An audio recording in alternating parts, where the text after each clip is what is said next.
Tesla के CEO Elon Musk ने किया भारत का समर्थन। यूएनएससी में भारत की स्थायी सदस्यता का किया समर्थन।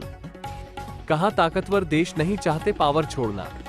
यूएनएससी में भारत का स्थायी सदस्य न होना बकवास। दुनिया के रिचेस्ट बिलियनर ने इंडिया को पिच किया है for the United nation security council permanent seat, और वो रिचेस्ट बिलियनर हैं एलोन मस्क। एलोन मस्क ने चीन को लेकर जो कहा वो आप सुनेंगे तो हैरान रह जाएंगे। भारत के पास वीटो पावर नहीं है, ये बात एलोन मस्क जानते हैं, और भारत के पास यूएनएससी की स्थायी सदस्यता न होने की वजह से एलोन मस्क को इस बात पर हंसी आती है। एलोन मस्क ने ट्वीट करते हुए कहा कि ये बहुत हास्यास्पद है कि भारत के पास वीटो ताकत नहीं है।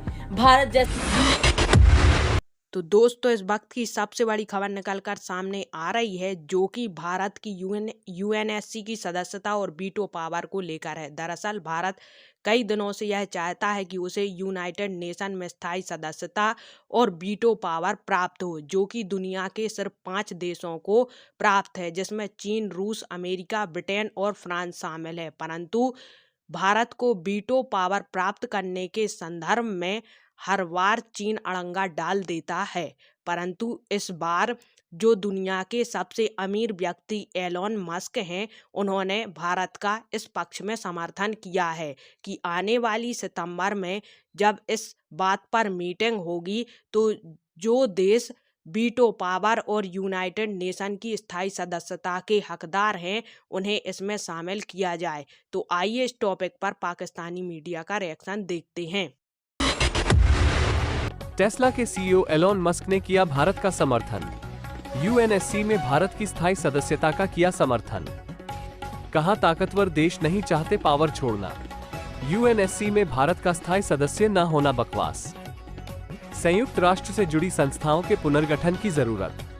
भारत के साथ साथ की अफ्रीका की भी पैरवी। अफ्रीका को भी सामूहिक रूप से जगह मिलनी चाहिए। आप सुन रहे हैं कि एलोन मस्क ने इंडिया को पिच किया है for the United Nations security council permanent seat, और ये बात उन्होंने लिखी है ट्विटर यानी कि एक्स के अपने अकाउंट पर। एलोन मस्क का ये कहना कितना अहम है, ये बात याद रखिए। एलोन मस्क दुनिया का एक बड़ा, सबसे ज्यादा इन्फ्लुएंशियल बंदा समझा जाता है, जो सियासत पर भी बहुत बात करते हुए नजर आते हैं, और उन्होंने अब ये लिखा है कि इंडिया को यूनाइटेड नेशंस की सिक्योरिटी काउंसिल की परमानेंट सीट ना देना एब्सर्ड है। और उन्होंने कहा कि जो कंट्रीज हैं वो ये नहीं चाहते कि जो अपनी ताकत उनके पास है वो दूसरों तक उसको ट्रांसफर करें या शिफ्ट करें, उनको ये पसंद नहीं है।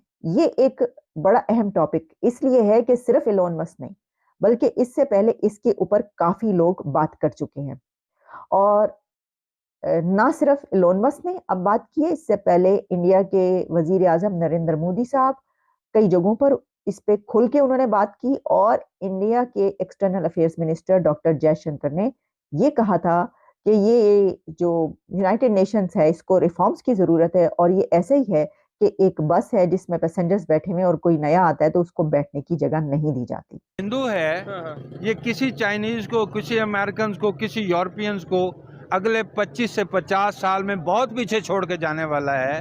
उसकी वजह ये है कि इनको कभी हिस्ट्री में सुकून नसीब ही नहीं हुआ। अच्छा, ये 75 साल पिछले जब उनको वो पुरसुकून तरीके से वो कर रहे हैं, तो आपको पता है वो दुनिया के हर शोबे में जाके लीड कर रहे हैं। ठीक हो गया। ठीक है, और वो मजीद करने जा रहे हैं। आपने जो बात की है कि भाई उन्हें कभी सुकून नसीब नहीं हुआ, मतलब हाँ। उसके ऊपर उनके ऊपर जंग मुसल्लत कर दी गई, कभी ना इन्वेडर्स आए ना। हाँ। आप एज मुस्लिम हाँ, वो कभी कोई आ रहा है, कभी कोई आ रहा है, ठीक है, वो यहाँ आके जो है वो उनकी खवातीन को वो कर रहा है, बेइज्जत कर रहा है। मैं तो ये भी कहूँगा कि अगर मेरे बड़ों ने कहीं कलमा पढ़ा था, वो डर के पढ़ा था।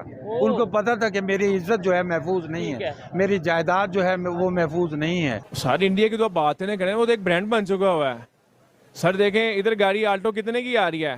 तकरीबन 31 लाख 29 लाख। आपको इंडिया गाड़ी दे रहा है 5 लाख रुपए की, और वो भी बिजली चार्जिंग वाली। यहाँ पे किधर है? आने वाले आपने बोला कि 20 साल 25-50 साल में वो बड़ी दुनिया को पीछे छोड़ जाएंगे, चाइना को छोड़ जाएंगे, गोरों को पीछे छोड़ जाएंगे। इसकी वजह क्या है? क्या वो टैलेंटेड है?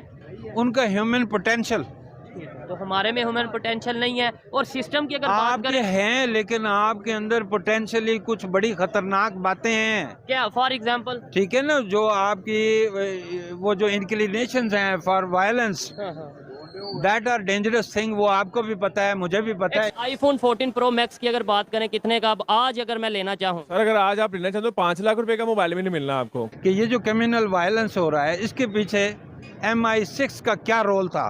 अच्छा। कोई गांधी नहीं बोलेगा, कोई इकबाल नहीं बोलेगा, कोई जिन्ना नहीं बोलेगा, झूठ बोले गए हैं आपके साथ। इंटेलिजेंस एजेंसीज का रोल ठीक है, था। ठीक है, ठीक है। ये हजारों साल से जो इकट्ठे हैं, वो 25 साल में, 50 साल में लड़ना कैसे शुरू हो गए हैं? Only dead can know the end of.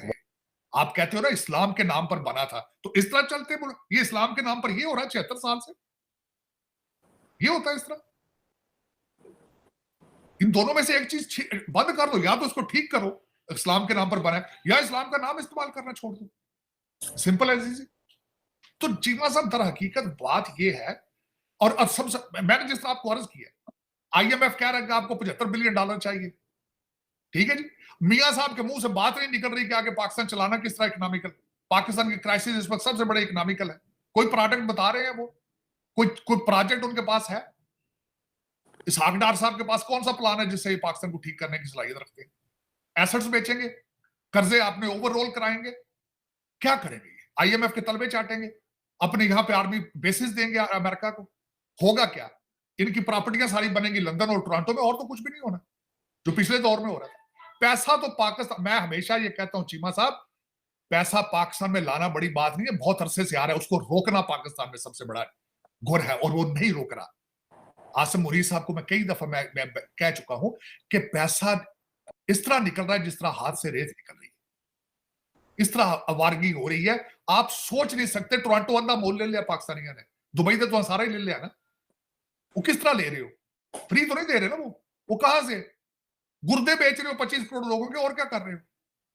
Chima साहब फिर ऐसे ये फिर, लेकिन चिमा साहब अफसोस कि इस वक्त पाकिस्तान में मदरसा बहुत अच्छा कारोबार है।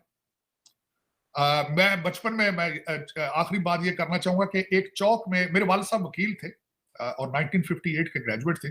एक चौक में एक मौलवी साहब बैठे थे, उन्होंने तकरीबन 1000 ईंटें रखी थी, साथ 2-4 उन्होंने सीमेंट की बोरियां रखी थी, और चारपाई पर बैठ के लाउड स्पीकर पे लगा के अक्सर वो कहते थे, इत्थे एक के टलवाओगे जन्नत च 5 लगणगे।